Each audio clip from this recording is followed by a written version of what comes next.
2021 жылдын 10 январына дайындалган Кыргыз Республикасынын президенти мөөнөтүнөн мурда шайлоосунда добуш берүүнүн жол жоболору мыйзамда көрсөтүлгөн талаптарга ылайык жүргүзүлөт.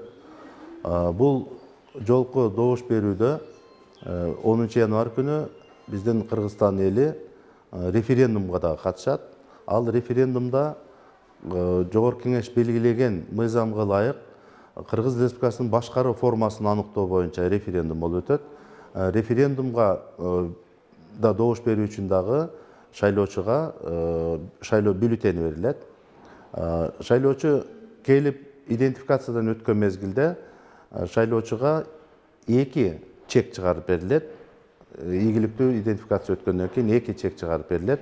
Ал чектердин бирин президенттин шайлоо боюнча бюллетен жана референдумдун катышуучу катары Кыргыз Республикасында башкаруу формасын аныктоо боюнча өзүнчө бюллетен болот. Ал бюллетендердин түстөрү 2 башка. Референдумдун катышуучулары үчүн бюллетен көк түстөгү бюллетен, ал эми президенттик шайлоо боюнча ак түстөгү бюллетен болуп эсептелет. 2 шайлоо бюллетени алгандан кийин барып кабинага кирип президент боюнча ошол шайлоо бюллетенде турган талапкерлердин тушунда турган бош квадраттарга өзү тандаган талапкердин тушундагы бош квадратка тиешелүү белгини коет.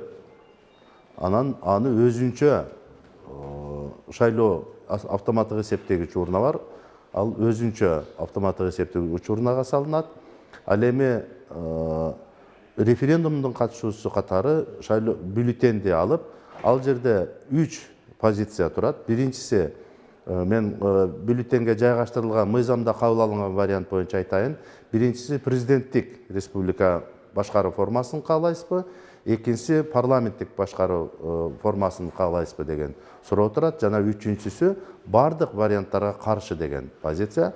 Ар бир позициянын тушунда бош квадрат бар оң жагында, ошол бош квадратка тиешелүү белгини коет.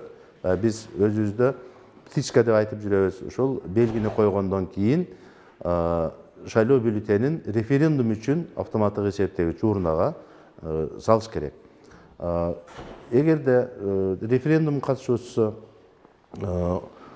бош квадраттан бирине дагы птичка койбой калса, же болбосо бирден көп белги коюлган болсо, ал бюллетен, референдум бюллетени жараксыз болуп калат. Ошон үчүн сөзсүз түрдө бир бош квадратка птичканын тиешелүү белгини коюш керек.